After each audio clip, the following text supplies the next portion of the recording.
Nothing much. Just please tell the crowd about yourself. Hold on, I gotta. Okay, we got this. Do I need to? Okay. Hi, everybody. Boy, I gotta tell you, I already can't. This is my first thing this morning, and I came in from the West Coast, so it feels like it's super early. I already can't find the things I'm allowed to say that Nickelodeon sent me, so this is gonna be gangbusters. Yeah.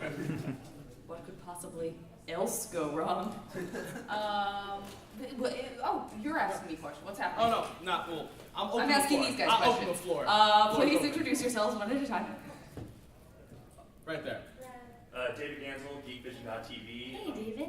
Hello. Outside of Korra, you're mostly known for your comedy work, SF Sketchfest, Rip Tracks, Neil's Bucket Dreams. You've done a lot of really awesome projects.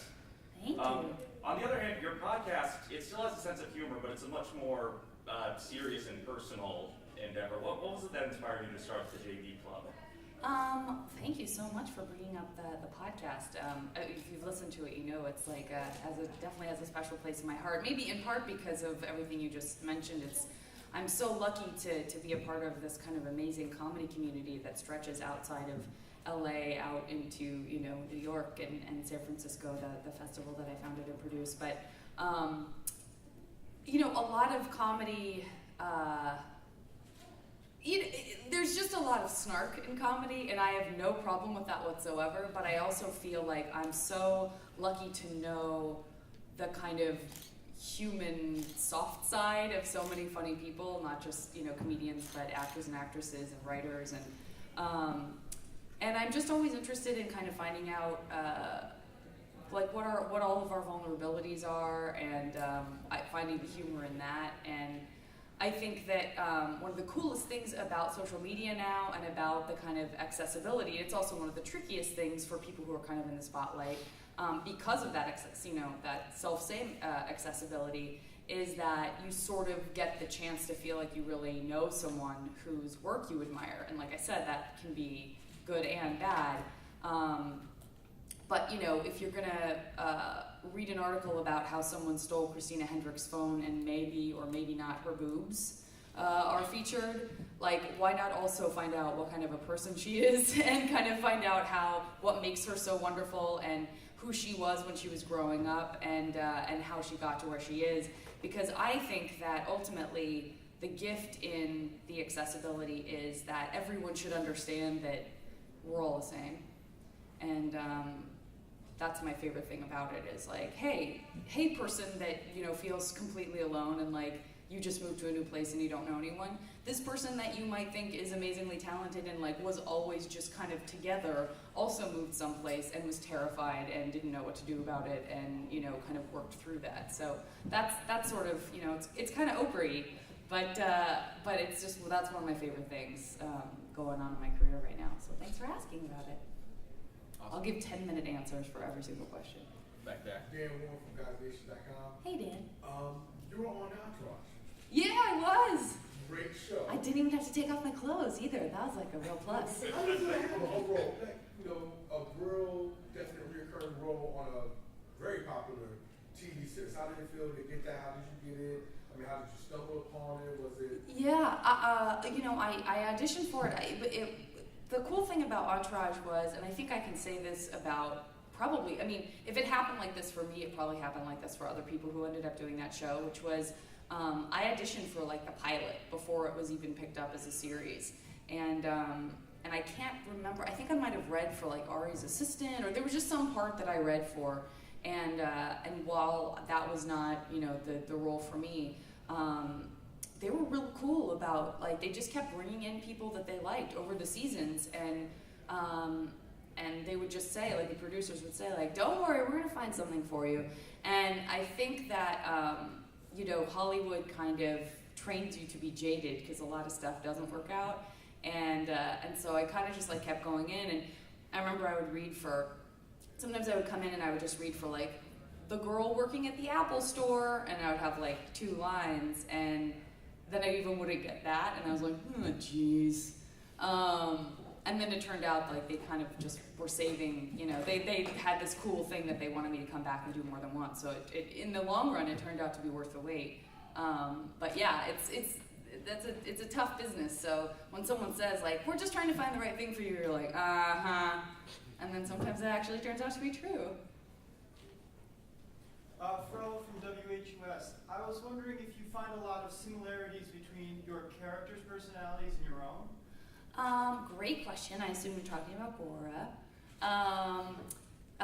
Yeah, definitely. I mean, I, as yet, have not discovered that I have the ability to bend any elements. I'm always ready. Every morning I wake up and think, this could be the day. But I think, you know, I've said this before, but I think that one of the reasons that I ended up getting the part, I wish I could say that it was all of Korra's good qualities, but I think that when I was auditioning for it, I feel like my kind of like the sarcasm and the kind of like bullheadedness that I brought to the character might have been one of the things that pushed me over the top, but I think that's one of the cool things about Korra is that she's complicated and that she kind of can drive you crazy. I don't want to see, I'm not of the mind of like, I love superheroes who are flawless. I'm definitely more along the, you know, I lean heavily towards they're just like us, but they're also burdened with this extraordinary responsibility. And so that's one of the things I love about her. So I think hopefully like my flaws and my humanity are what got me the role, and in those ways I feel like there's some similarities. Yeah, great question. Saw your hand. Yep. How you doing? Alex Raz at WHUS Radio. Hey, Alex. How you doing? I had a question. Basically, when you're doing the show, when you first got cast, were you aware of the Avatar franchise? Did you know just how big a deal it was, how big the fan community was? Any experience with that? You know, I certainly was familiar with the show, and I definitely was a fan. Because I wasn't really aware of the kind of the online community, and I wasn't that familiar with cons at that point. I mean, I was, but I had never gone to one. I didn't really know. So I knew that I knew that it was an extraordinary franchise, if you will, and I was a huge fan of Mike and Brian's. But when I got the part, I remember the great Sarah Noonan, who works in casting at Nickelodeon, who's just the most wonderful person. I ran into her at like maybe my second or third recording, and she kind of like pulled me aside into a corner, and she was like, "Are you ready for this?" And I was like, "I don't know, what? Yeah, I mean, sure." And she was like, "No. Do you know? Do you get it?" And I was like, "I think so." And then the buzz started when it was getting ready for the series to begin, and I was like, "Oh crap! I hope people like me. This is really scary." Suddenly, it became like very real, and that's kind of an interesting thing about what I am fortunate enough to do, and I think what a lot of voice actors and on-screen actors would say as well, which is, you know, I've just finished doing this role on this FX show called You're the Worst, and it's on camera, and it's premiering on July 17th. And we have been shooting for months, and you just live in this little vacuum, you know, you just live in this little world where you're like, hey, we're all making a thing. And then suddenly it goes out into the world and it becomes something completely different, and you have to kind of break out of that little bubble that you've been living in. And so that's kind of what happened with Korra. But luckily, it turned out to be like the best experience of my life. So that one turned out all right.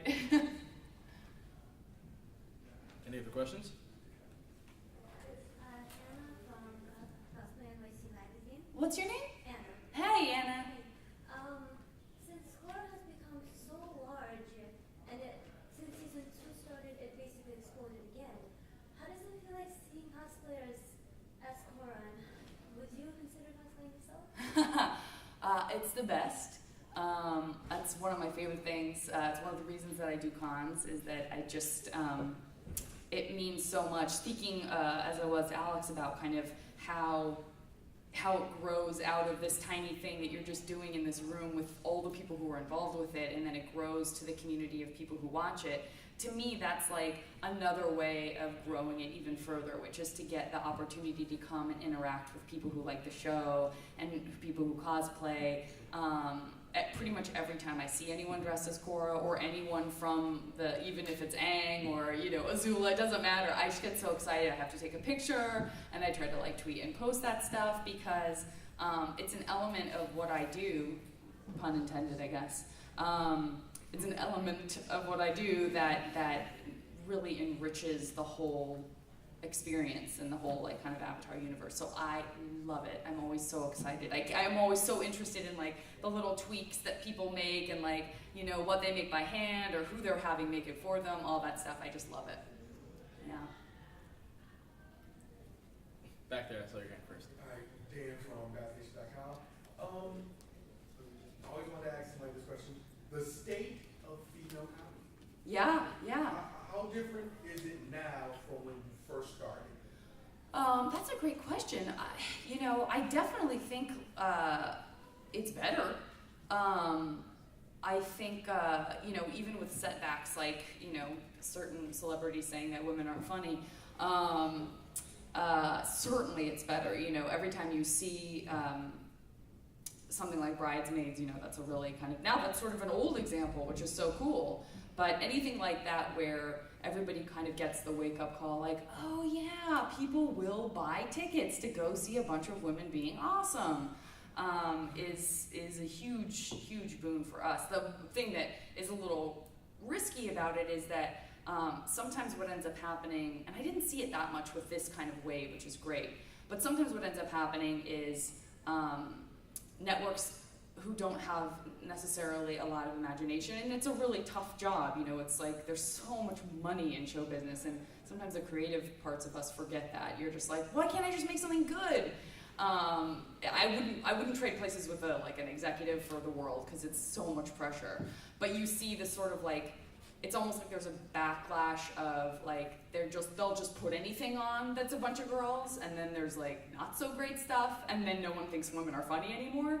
And I'm glad to say that I feel like this wave has really just been this like increasing, like upping the stakes, but also upping the quality. And like I think that there's so much great stuff out there now. And one of the cool things about social media and about the internet is that, and Greg Barrett just said this on my podcast, it's an equal opportunity environment. You don't have to you can be hilarious on YouTube, you can be hilarious on Twitter, and nobody is gonna say like, sorry, we're shutting your voice down.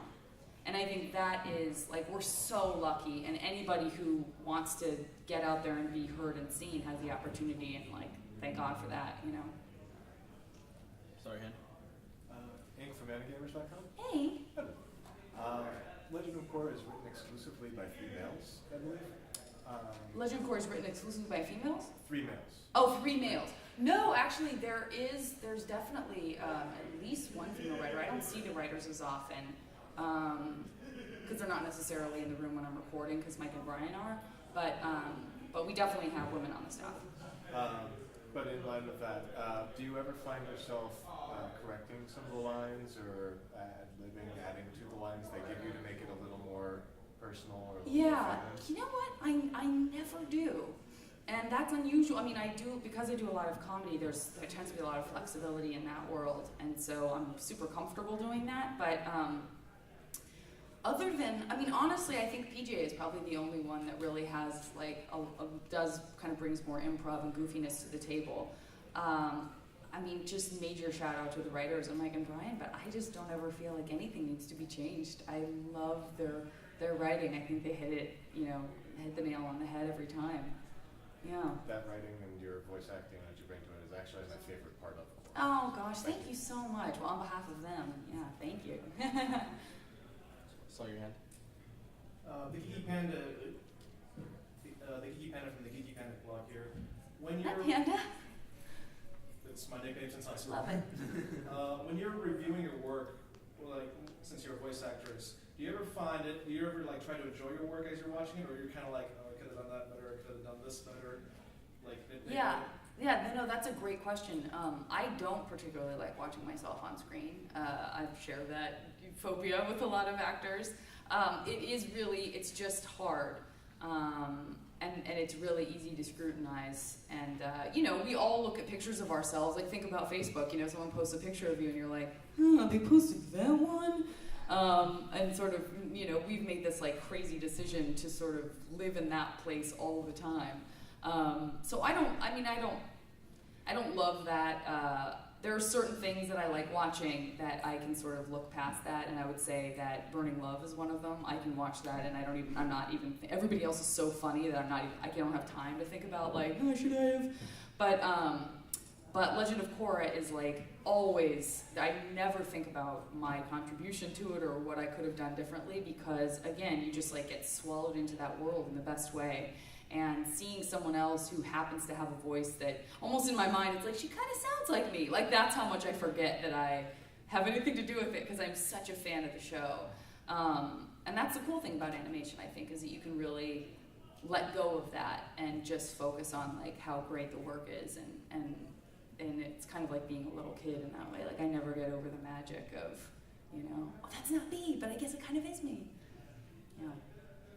We have time for 2 more questions. I saw your hand up. Jason Lenetsky, Cosplay NYC Magazine. Hey, Jason. How are you? Good, thanks. I was wondering if you have any upcoming projects besides the one you already announced. Oh, besides the effect show. I mean, that's kind of the biggest one. That's really been swallowing up all my time in the best way. What else was I thinking I was going to say? I would say that's mostly it. I've been doing a bunch of like extra, like just kind of funny random characters on Sanjay and Craig on Nickelodeon, which is like the funniest. It's so funny, and it's really like gives you permission to laugh at fart jokes till the end of time. Like I'm not even embarrassed of them. They're so funny. So I've been working on that. Podcast is ongoing. I think that's pretty much it. I literally just got here from shooting on You're the Worst, so that's like the only thing that's in my brain right now. I'm probably forgetting something. But I will also give a major shout out to the Thrilling Adventure Hour, which is, yay!